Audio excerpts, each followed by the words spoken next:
조상에게 힘을 줄 수 있는 첫 번째 순위인 마음을 내는 것을 지난 편에 이야기했는데요. 그 다음 순위는 장소예요. 조상의 산소나 낙골당 등을 말하는 건데요. 명당으로 자리를 옮겨야 한다 이런 이야기가 아니고요.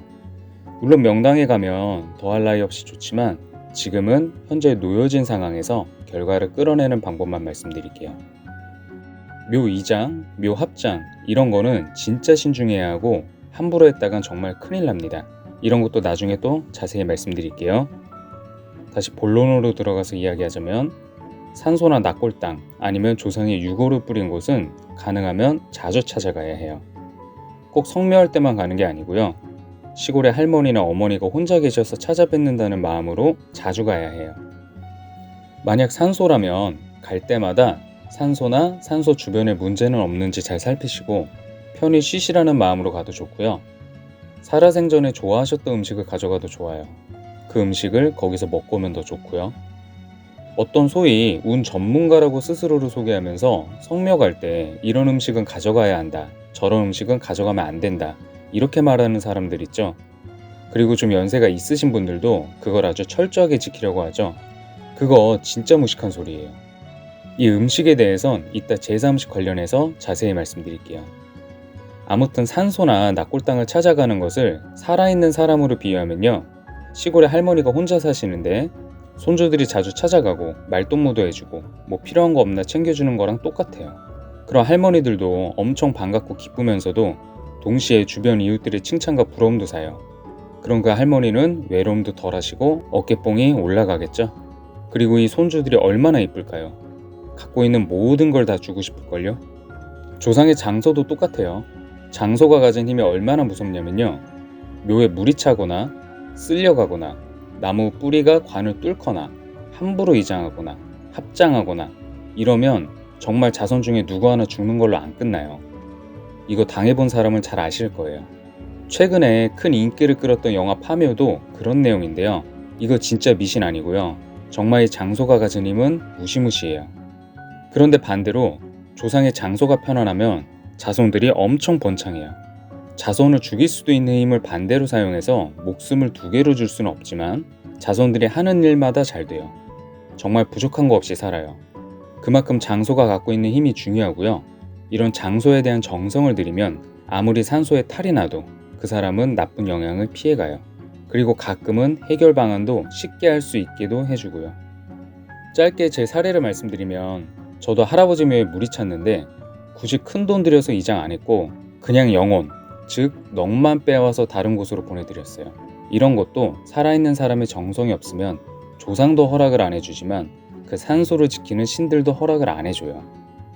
여담은 하나 더 말씀드리자면 예외로 집안에 경사 앞둔 사람은 경사날 1년 정도 전부터는 명절 같은 날은 제외하곤 산소든 낙골당이든 가면 안 돼요. 우리가 물귀신의 존재는 아는데 산귀신에 대해서는 잘 모르더라고요. 산에는 상상도 못할 정도로 많은 산귀신이 있고요. 그런 경사 앞둔 사람은 그런 거 따라붙기 딱 좋은 조건이라서 조심해야 해요. 아무튼 장소가 가진 힘은 어마무시하고요. 이를 인정하고 자주 찾아가서 인사드리고 살아생전 좋아했던 음식도 먹고 오고 관리하고 신경 써주는 것은 조상에게 큰 힘을 주게 되는 것이고 또 그 힘을 몇백 배, 몇천 배로 되돌려 받을 수 있어요. 누군가가 이런 말을 했더라고요. 조상이 있는 장소, 즉 산소가 명당이거나 편안하면 제사를 안 지내도 된다고요. 이거 맞는 말이에요. 그만큼 제사는 에너지의 힘이 작아요. 그런데 우리나라 사람들은 앞에서 이야기한 이 조상에 대한 마음과 존경심, 감사함도 없고 산소나 낙골당도 형식적으로나 찾아가면서 제사 같지도 않은 제사를 지내면서 조상들 잘 모신다고 생각하죠. 그러니 조상에게 도움을 못 받는 거예요. 조상에게 마음을 내고 조상이 계신 곳에 진심을 다해서 자주 찾아가는 것도 하면서 제사도 잘 지내면 더할 나위 없이 좋죠. 단 제사를 제대로 지냈을 때요. 지금 우리나라에 제사를 제대로 지내는 가정 거의 없을걸요? 제사는 정말로 그 조상이 오신다고 생각하고 그분이 살아생전에 좋아했던 음식 올리고 즐겁게 지내면 되는 거예요. 너무 먼 조상이라서 좋아하셨던 음식이 뭔지 모르면 제사를 지내는 사람들이 좋아하는 음식을 올리면 돼요. 술도요. 그 맛대가리 없는 제사조 올리지 마시고 와인도 좋고요. 위스키도 좋아요. 맛있고 고급스러운 거 올리세요. 요즘 와인 싸고 괜찮은 거 많잖아요. 현재 제사의 문제가 뭐냐면 전통이 아닌데 전통으로 인식해서 말도 안 되는 제사를 지낸다는 거예요. 조율시, 조율이시, 이 말 1919년도에 처음 등장한 말이에요. 사과 무조건 올라가야 한다고요? 우리나라에 사과가 본격적으로 재배된 게 20세기 이후예요. 1900년대부터라고요. 이게 전통인가요? 홍동백서요?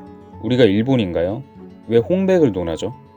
생선 대가리 방향이 틀리면 조상이 숟가락 던지고 안 먹는다고 갈 것 같아요? 음식에 고춧가루가 없어야 한다고요? 고춧가루가 조상을 못 오게 해서요?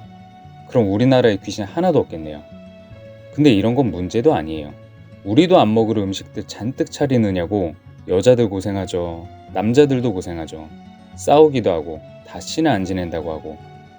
이런데 어떤 조상이 기쁜 마음으로 음식을 흠양하고 가겠어요. 우리가 친구들이랑 오랜만에 와인 마시면서 저녁 식사하면 대체적으로 즐겁죠. 제사도 이렇게 지내야 해요. 뭐 지방 같은 거 안 써도 되고요. 촛불도 안 켜도 되고요. 그냥 제삿날에 오랜만에 부모님 혹은 조부모님한테 맛있는 식사 대접해 드린다고 생각하고 하면 돼요. 우리가 좋아하는 음식이든 조상이 좋아하는 음식이든 맛있는 음식 차려놓고, 아니 꼭 안 차려도 돼요. 배달 음식 올려도 돼요. 중요한 건 즐겁게 그 시간을 보내는 거예요. 우리가 즐거운 마음으로 조상을 기리면서 맛있는 음식 먹으면 어차피 조상은 그 에너지를 흠양하는 것이기 때문에 즐거운 마음으로 에너지를 받고 가요.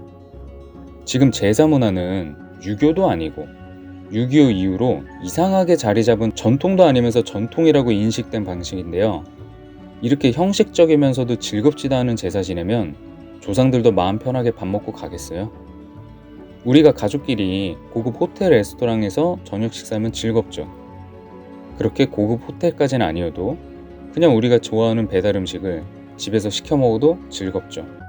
딱 이거면 돼요. 이 느낌에서 오늘은 제삿날이니까 조상도 오셔서 같이 드세요 라는 마음만 추가되면 돼요. 아마 무당을 통해서 굿을 해본 사람들은 조상들 은근히 반찬 투정하는 거 경험해 보셨을걸요. 왜 제사상에 내가 좋아하는 갈비찜 한 번은 안 올리냐, 고춧가루 이런 거 다 말도 안 되는 소리니까 내가 좋아했던 두루치기 좀 올려줘라, 이런 경우 진짜 많아요. 제사상에 어떤 음식은 꼭 올라가야 한다, 이런 음식을 올려야 복 받는다, 이런 말 하는 사람들, 죽은 사람이랑 대화 한번 못 해본 사람들, 그냥 걸으세요. 요즘 절에 가도 파인애플도 올리고 망고도 올려요. 무당들도 피자도 올리고 햄버거도 올려요. 가장 중요한 것은 제사를 지냄에 있어서 조상에 대한 마음과 정성이 있느냐예요. 그래야 비로소 조상이 힘을 얻고 그 힘이 다시 우리에게 와요. 그런데 제사를 안 지내는 집이 있고요. 또 내가 제사의 주체가 아닌 경우도 있어요. 이럴 땐 어찌 보면 다행인 게요. 계속 이야기했지만 제사가 갖는 에너지의 힘은 별로 크지 않아요. 그러니 조상에 대한 마음을 내는 것과 장소에 자주 찾아가는 것에 집중하세요. 이렇게 조상에 대한 마음을 내고 조상이 있는 장소에 진심을 다해 자주 찾아가고 제사다운 제사를 지내는 게 우리가 일상에서 얼마든지 할 수 있는 조상에게 힘을 주는 행위예요. 여직 이야기한 건 기본이고요. 이 기본이 안 돼 있는 상태에서 다음에 이야기할 심화 단계로 넘어갈 수가 없어요. 아니 심화 단계로 간다 해도 이 기본이 안 되어 있으면 하나 많아요. 다음은 자연신에게 운을 받는 법에 대해 말씀드릴게요.